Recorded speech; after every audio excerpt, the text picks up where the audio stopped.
Hey guys, welcome back to Electrical Car Repair Live. Our mission in the garage is to save you guys as much money as we can. That's why we make these absolutely free videos and we teach you how to fix your car for free. Let's go ahead and start on it now.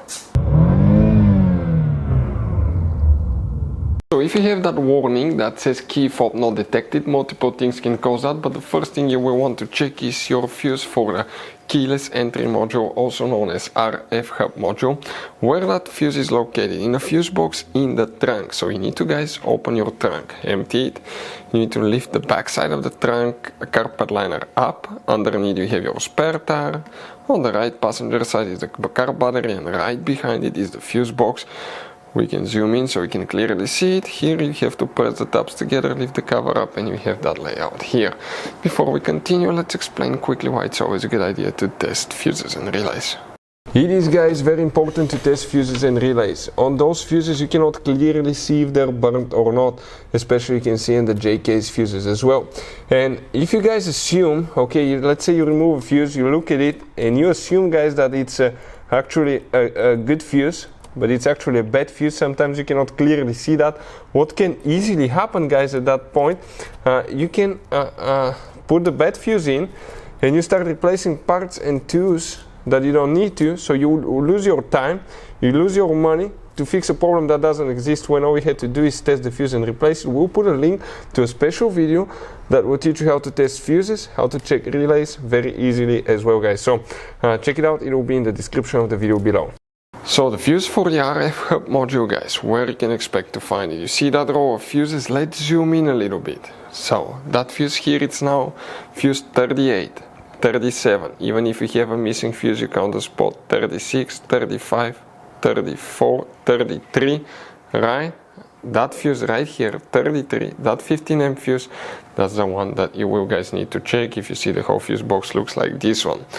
Now, for any of you that want to see where the RF hub module is located and how to replace it, we'll have the video on the channel. Another thing that I want to check on your Dodge key, guys, okay, on your Dodge key will be your battery. Having a dead battery can easily cause that, and if you had the key wet, that can cause it in some cases too. Sometimes if you open it, let it dry for a few days, it might fix it. We've seen that happen too.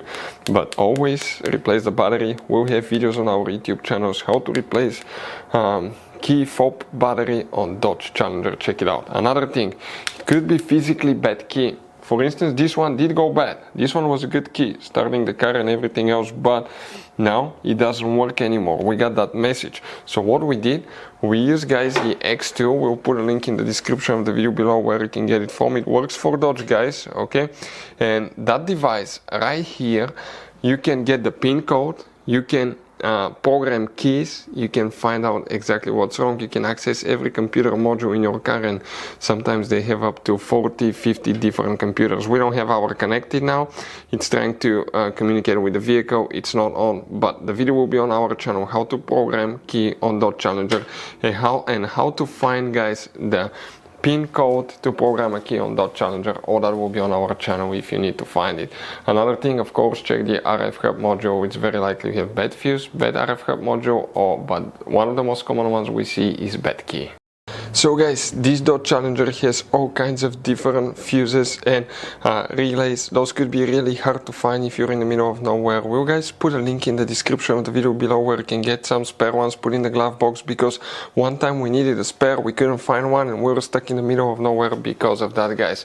Hopefully the video will be helpful. Thank you, guys, for watching. Hopefully, guys, the video was helpful and we were able to save you money. We, guys, have more than 19,000 free repair videos on our YouTube channels. Check them out. We have videos that can save you thousands of dollars in future repairs. Thank you for watching and see you guys next time.